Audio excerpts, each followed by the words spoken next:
Good evening and welcome to another edition of Resource PNG. On tonight's show, we feature a documentary highlighting the mining industry in PNG since its inception. In this first segment, we take a look at how it all began and the history that followed on.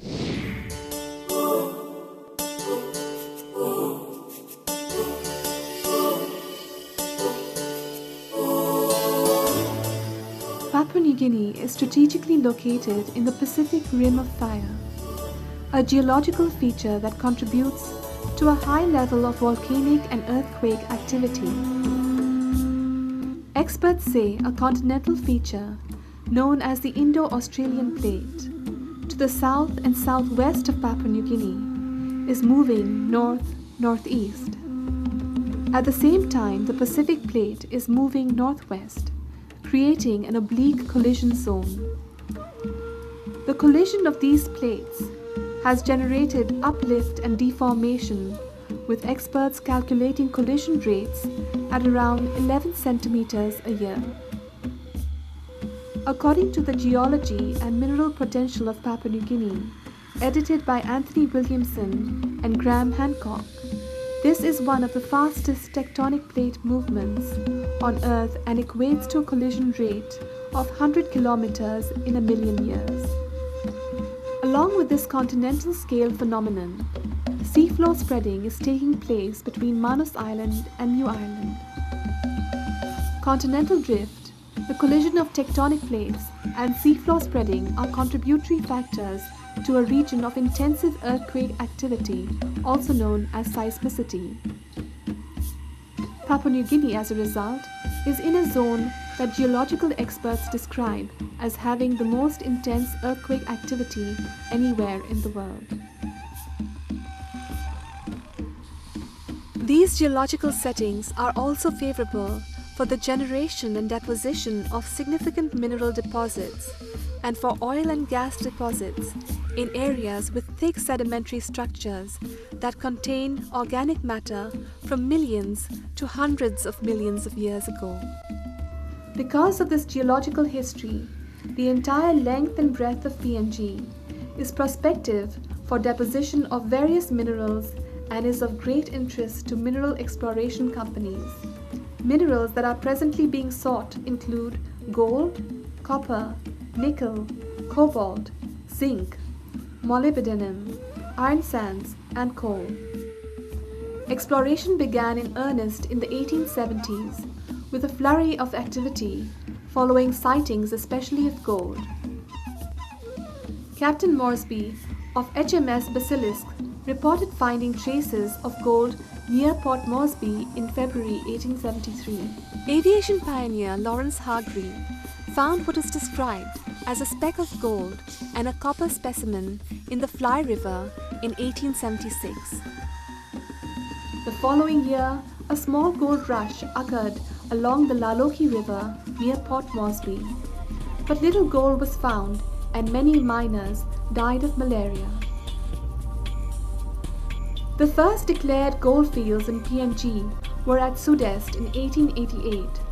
Gold was found on Missima Island the following year and Woodlark Island in 1895.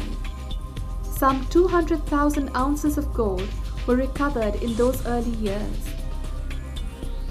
Mining of gold and silver has gone on continuously since the 1920s in the Morobe goldfields, where Canada's Placer Development Limited carried out large-scale alluvial mining in the 1930s.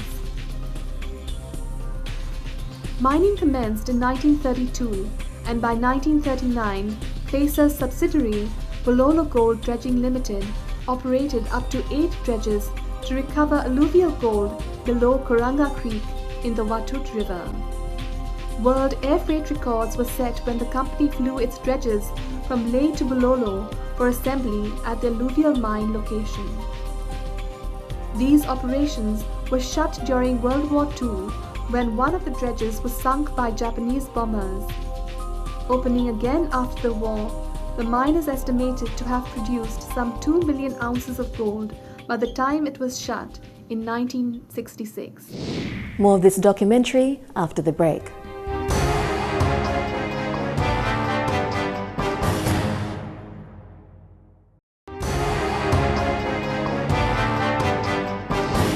Welcome back. We continue with our special feature on mining in PNG.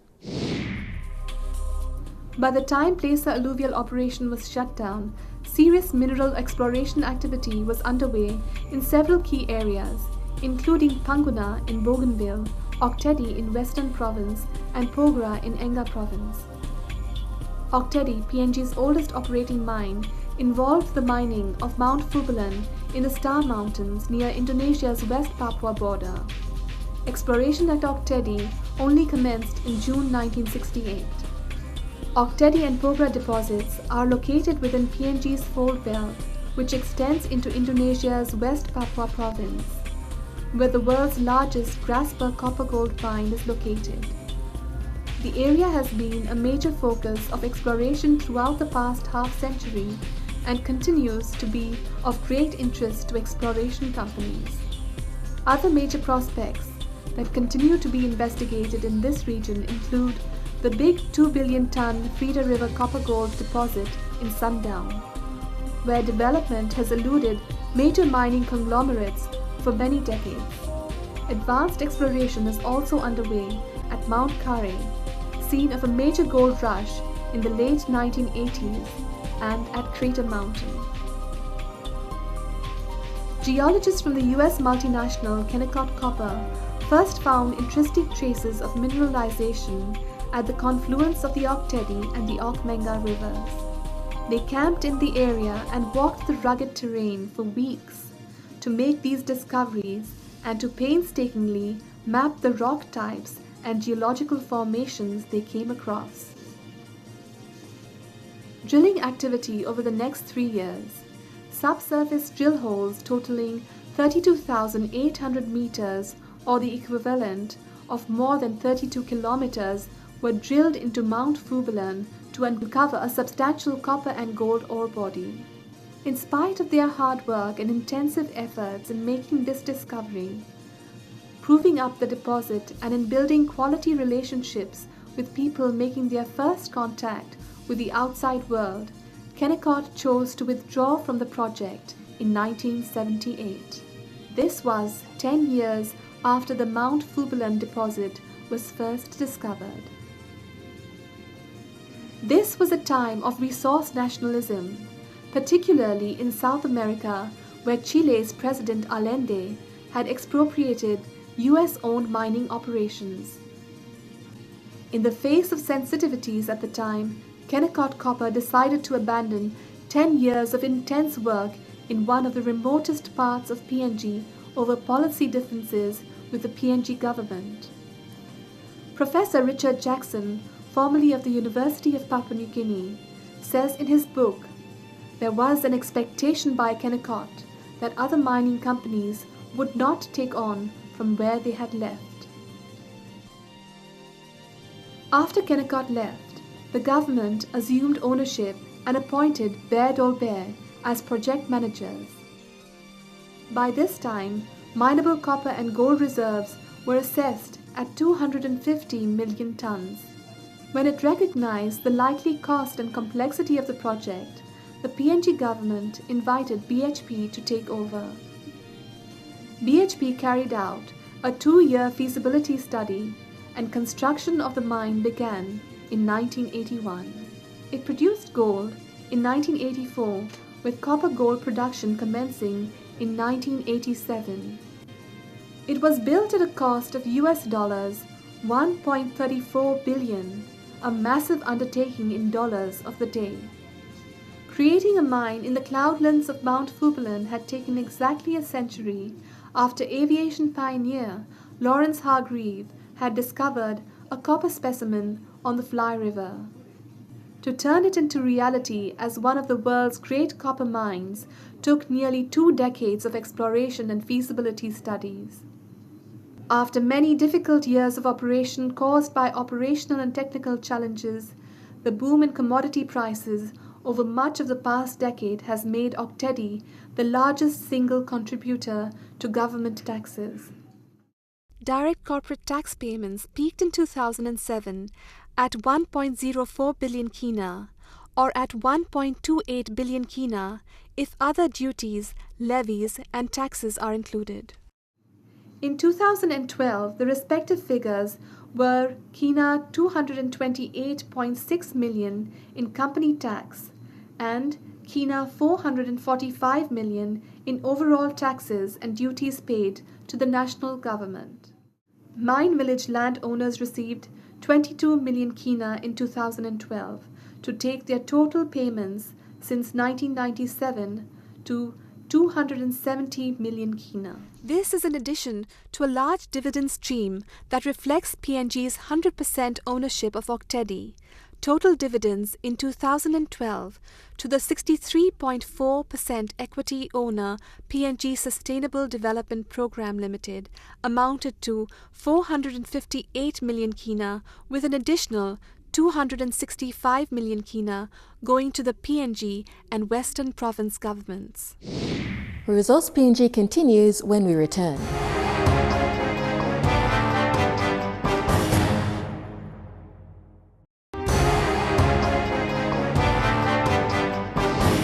You're watching Resource PNG.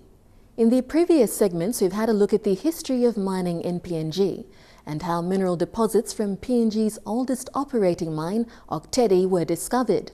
We now look at the history of PNG's second largest operating mine, the Porgera mine.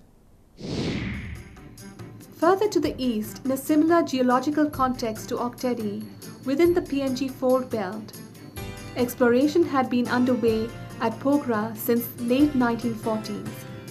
Porgera is located in the highlands in Enga Province, some 2,500 meters above sea level. A PNG pioneer, Joe Searson, first applied for mineral claims in the area in 1949. He approached several companies in the early 1960s to test the hard rock potential of the area. In subsequent years, a string of companies carried out exploration and drilling. Funds ran out, ill health forced Searson to sell his interests to MIM Limited, operator of the Mount Isa mines in Queensland. It took another 3 decades of exploration and detailed studies before the big and rich Porgera gold mine was brought into production in 1990. Joe's son, Bill Searson, was PNG's first academically qualified geologist and took on the position of Secretary for Mining and Energy from 1983 to 1990. It was a period when exciting projects at Oktedi and Porgera were proven up. It was said that his active promotion of the Papuan Basin had contributed to the discovery of the Kutubu oil field. Today he works as an industry consultant and is on the board of the government-owned Petromin Limited.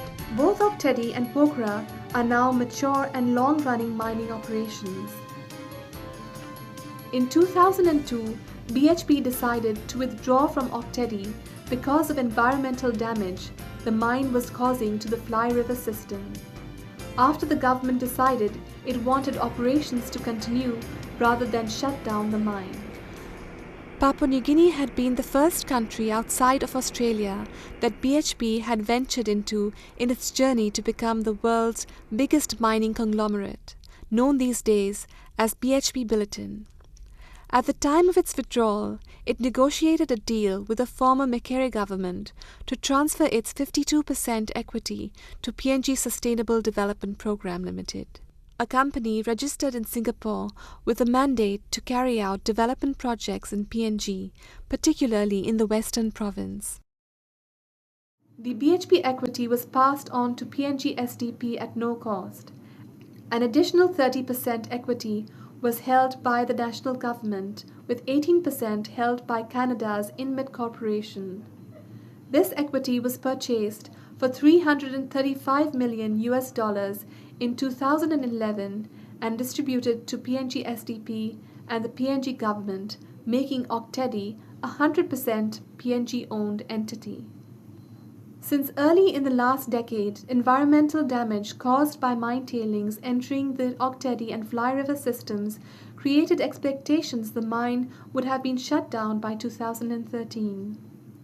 However, the environmental damage has also been weighed against benefits flowing to the national and provincial governments, landowners and impacted villagers along the Fly River through taxes, royalties, and community payments and development projects. In the past couple of years, intense planning has been undertaken on mine life extension at Ok Tedi. The west wall, a remnant of Mount Fubulan, now soars over 800 meters, almost vertically from the base of the open pit. Under mine life extension, a massive 370 million tons of rock and overburden is being removed to access the richer ore and extend mine life to 2024.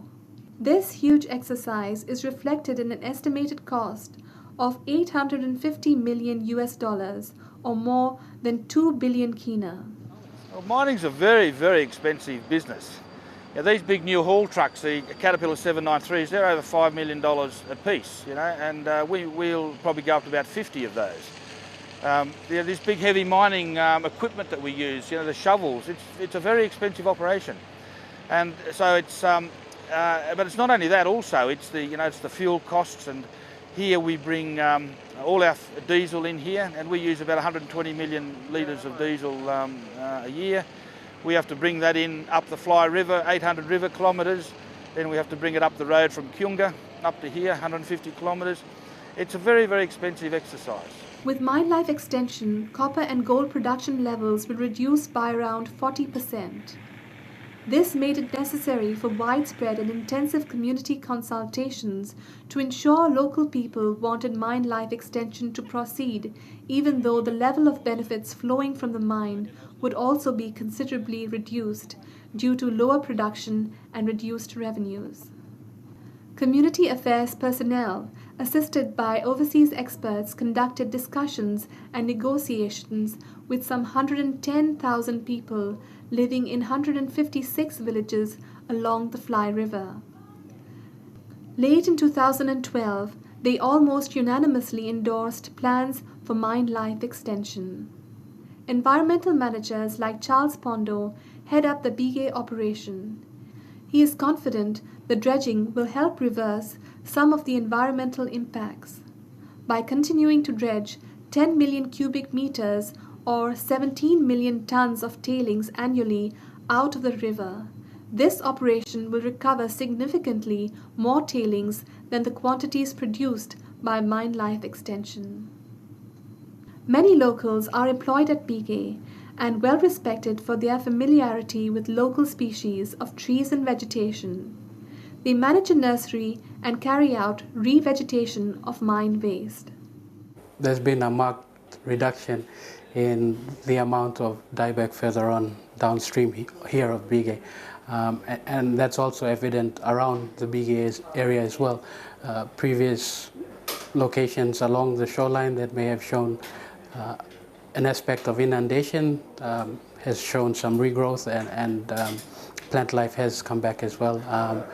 I believe the navigability along the river further downstream is also improved, and that is improved over a period of time since the operation started. Here on the site, well, the main changes you can probably see are the stockpiles that we have. We have two stockpiles covering in excess of 400 hectares, both on both sides of the river. And those stockpiles essentially have also grown over the time I've been here. And by growing, I mean we've been able to place more material on either side of the river to continue with our, well, the main program of dredging and reclaiming here at Bigay. My name is Kenneth Foster. I am employed as the Bigay Revegetation Project Coordinator. My job here is basically to create a sustainable ecosystem on the presently dead stockpile.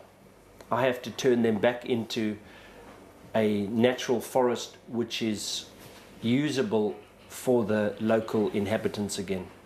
The trees that we are planting onto the stockpile have been selected through a botanical study which was conducted in this area in conjunction with the local population to determine which trees are of benefit to the locals.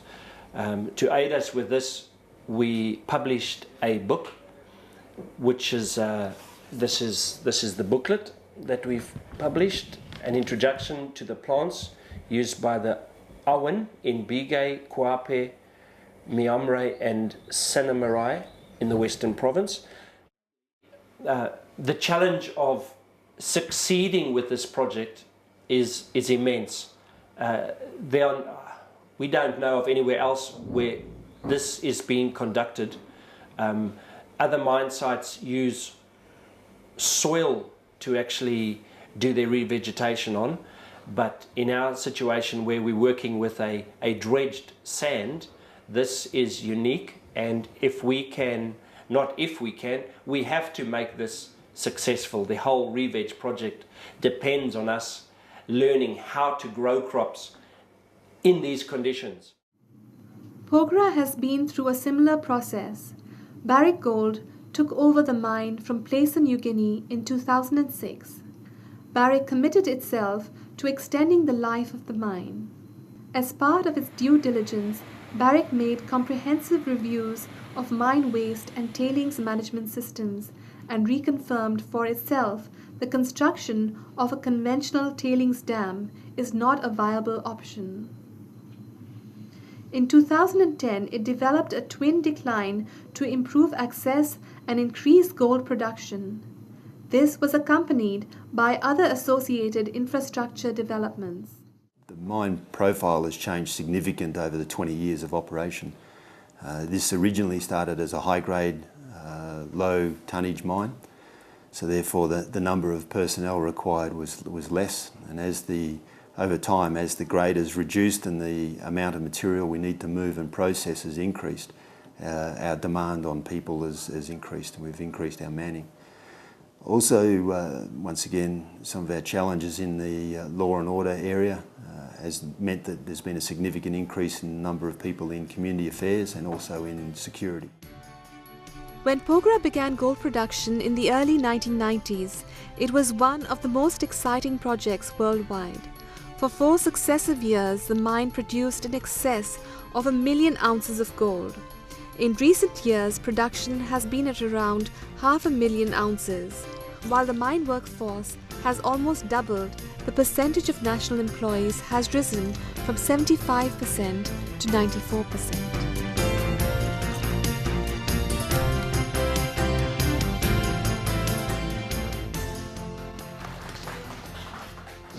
More when we return.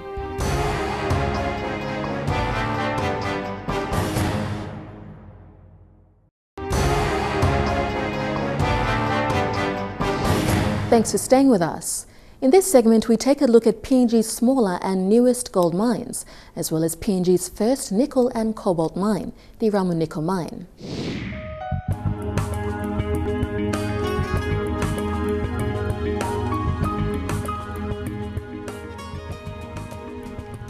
Like the Oktedi and Pogra mines, the big open-cut gold mine at Lihir can be considered a mature operation. It has been continuously producing gold since 1997. Lihir has had its share of technical and operational problems due to the high geothermal gradient and high rock temperatures in the mining area.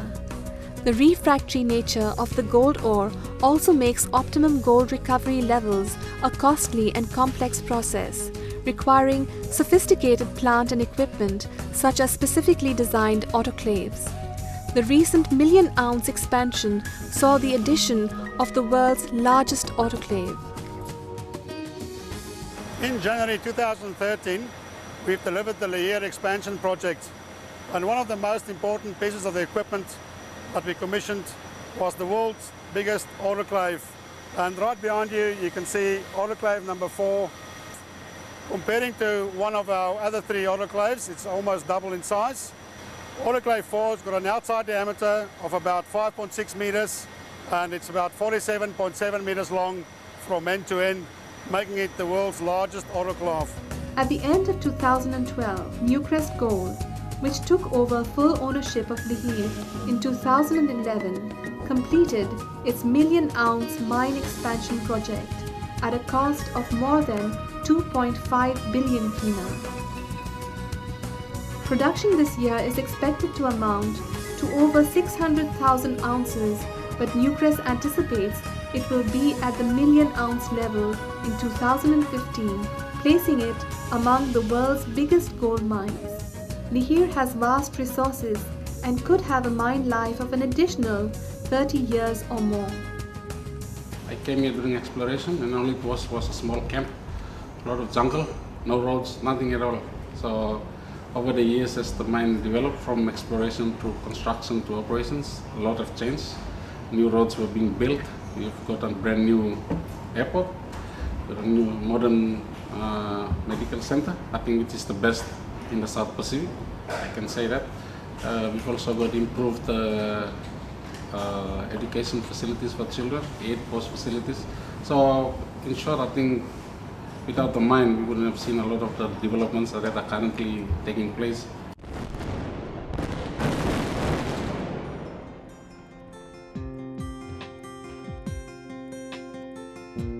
The only other big mine currently operating in PNG is also the newest, the Ramu Nickel mine in Madang province. It is also the only mine in PNG that has been built and operated by a company from China, the Metallurgical Corporation of China. The Ramu deposit was discovered by Australian geologists some decades before the other big projects came into operation. Development had stalled partly because of the lateritic or soil-like nature of the ore body and technical issues related to processing. After it was built at a cost of almost 3 billion kina, work was halted for 2 years because of a court case over the project's deep-sea tailings placement system. Production is currently being ramped up. 所以现在我们瑞姆尼口的这个中心任务，现在就是早达产、早达标、早见效。所以我们整个的安排是这样啊，今年呢我们要实现50%的产能，明年就是14年我们要实现80%的产能，到15年啊我们要实现100%的产能。 Another of the newer mines is the medium-sized Hidden Valley gold mine of the Morobe Mining joint venture, which is equally owned by South Africa's Harmony Gold and Australia's Newcrest Limited. The mine was officially opened in September 2011. Built in a rugged environment, the mine features a 4.5-kilometer overland conveyor that transports ore to the mill.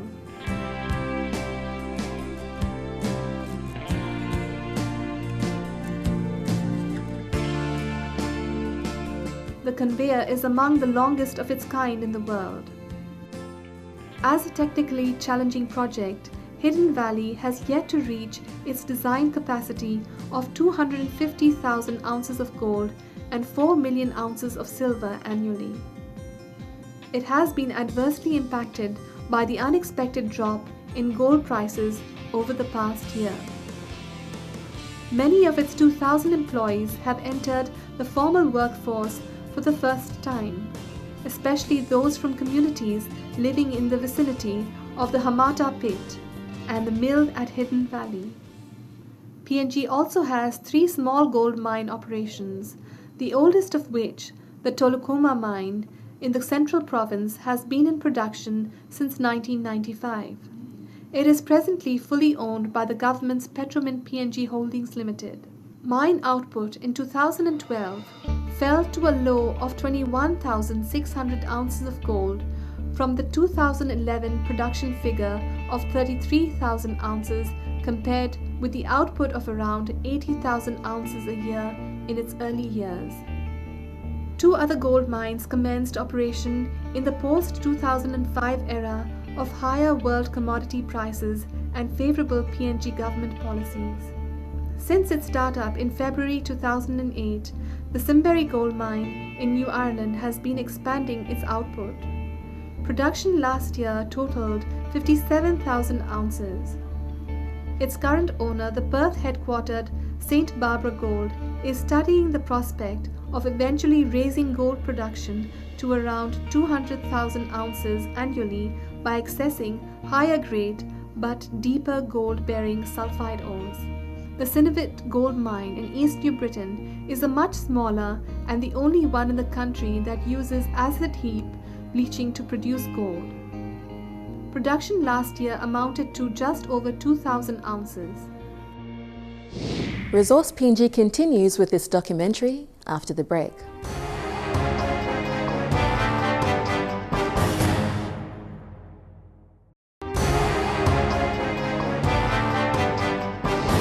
Thanks for staying with us. Environmental challenges are present in all mining activities. Next, we look at what environmental management systems are in practice throughout various mines in PNG.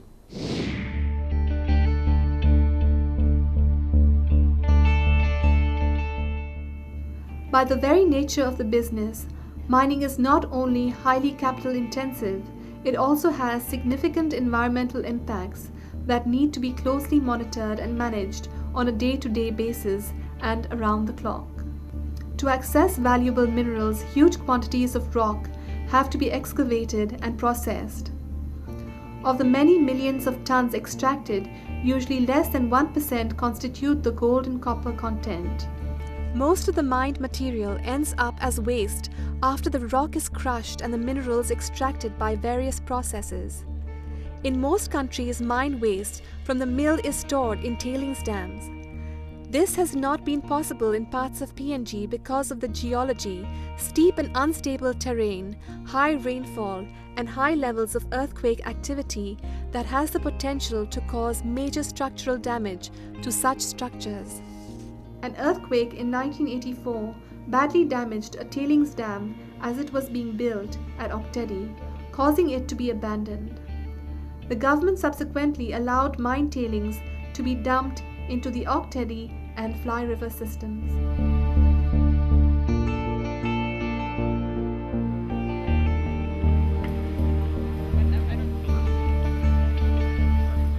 One of the government permit conditions is to revegetate the reclaimed areas, stabilize the area back to its original status before the company gives the land back to the government. That is why we have to go in and rehabilitate or revegetate the reclaimed areas.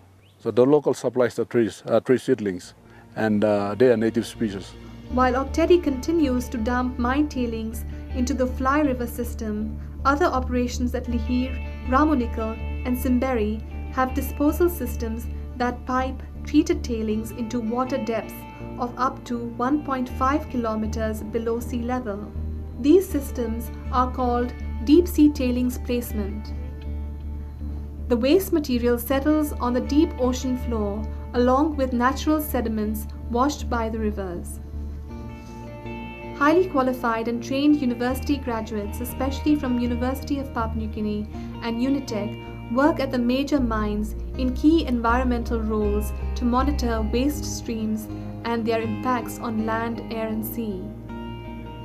Mines such as Oktedi, Pogra and Lihir have adopted global standards that are regularly monitored to ensure environmental systems and monitoring conform at all times with world best practice under the internationally recognized International Standards Organization. At periodic intervals, they bring in world-class environmental experts from organizations such as Australia's Commonwealth Scientific and Industrial Organization or CSIRO to conduct comprehensive surveys of environmental impacts and to recommend additional mitigation efforts if more needs to be done. More of this feature when we return.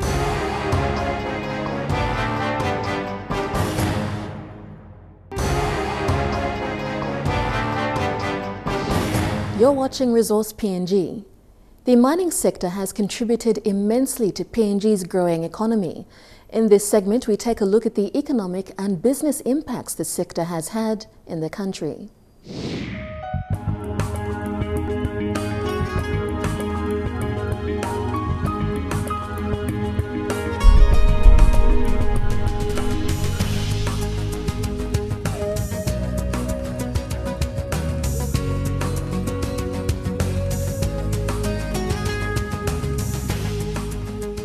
mining and oil companies have provided a great deal of resilience to the PNG economy since the country gained independence in 1975. It contributes more than 1/3 of the national government tax revenue. Crude oil, copper and gold exports account for 80% of PNG's export income and 24% of gross domestic product, the second biggest contributor to GDP after agriculture. Corporate taxes hit a record of 2.4 billion kina in 2008 and currently averages around 1.5 billion kina annually. With the PNG LNG project coming on stream this year, these contributions are anticipated to grow several-fold in the years ahead. National government taxes collected from resource companies have been about double the government's total expenditure on education and higher education and about 4 times its health budget, indicating the level of its importance to the nation's 7 million people. Resource industry taxes in most years cover the costs of the nation's education, health and police budgets, with hundreds of millions of kina in taxes still left over for other purposes. The contribution of resource companies to the economy and the nation often comes in for much criticism. Yet it is a fact that for all the mature resource companies, the national government is the largest net beneficiary of corporate profits, greatly exceeding the take of the shareholders who own the company. Townships of 20,000 to 30,000 people have built up at mature mine sites such as Oktedi, Pogra and Lihir. PNG's resources sector these days provides direct and indirect jobs for over 30,000 people. Many of these people come from the vicinity of the mine site. Oktedi's workforce, but 96% are actually Papua New Guineans. And that's quite an extraordinary number in international mining context. Our total workforce is about 2,200 Papua New Guineans, but then we also have an extended workforce through our contractor workforce, and that does fluctuate between about 2,000 and 3,000 employees. As always, in order to deliver on our business plan, it is our people who always make the difference. Lihir's accomplishments have been achieved by each one of our employees, consistently applying the shared set of Newcrest values and behaviours. Lihir employees are amongst the best in the business in PNG, and I have empowered each of them to make a difference in the years ahead, and I'm absolutely confident that they will make this difference. Resource companies have also contributed to the upgrading and maintenance of education, medical and health facilities in their areas of operation. Many of these schools and health centers have been built up under a tax credit scheme that was first proposed in the early 1990s by Papua New Guinea. The tax credit scheme, which has ranged between 0.75% and 2% of taxable income, has gone into a range of other public infrastructure, including roads and public housing projects. We just finished off with the Pora Public Servant Houses maintenance. We're also undertaking a renovation of the Payam Pora High School dormitories. We're about to build another classroom for Payam Primary School. Those are just to name a few within the valley that we're about to start. And the others, which notably is the Payam Hospital, that's come under the tax credit scheme that was built some time back, and now it's been handed over to be managed by PDA. And we range, the projects that we undertake, they range from education, law and order, health, and infrastructure for the transport sector. And those are all also in alignment with what the requirements are from national planning. Through taxes and royalties to national, provincial and local governments, salaries and wages, landowner contracts, investments in public infrastructure and services, and also support of Lahiran and PNG suppliers. During the 2011 and 12 financial year, the Lihir operation paid 61.2 million Australian dollars in community expenditure. That was 18 million Australian dollars more than the previous financial year. And we also paid 91.5 million Australian dollars in total payments to the PNG government. Since commencing operations in 1997, the Lear operation has made an aggregate direct contribution in excess of 7 billion kina to the PNG economy. Commentators on the resources sector often make reference to the fact that exploitation of oil and gas and minerals involve finite resources that are non-renewable.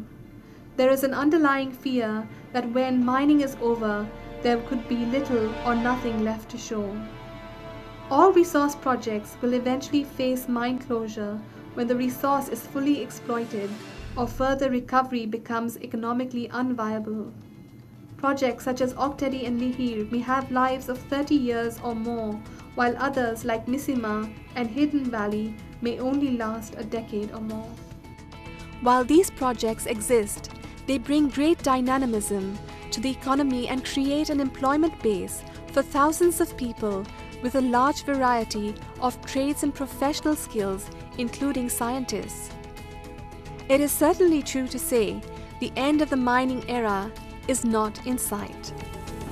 While Lihir, Ramu Nickel and the PNG LNG project are likely to still be there in 30 years' time, it appears the time has not yet come for other very large projects like Frida River and Marengo Mining's Yandera. Mining of gold and copper has lasted more than 140 years. It would take a very brave person to predict with any level of certainty that the resources sector will still not be an important part of the PNG economy a century from now.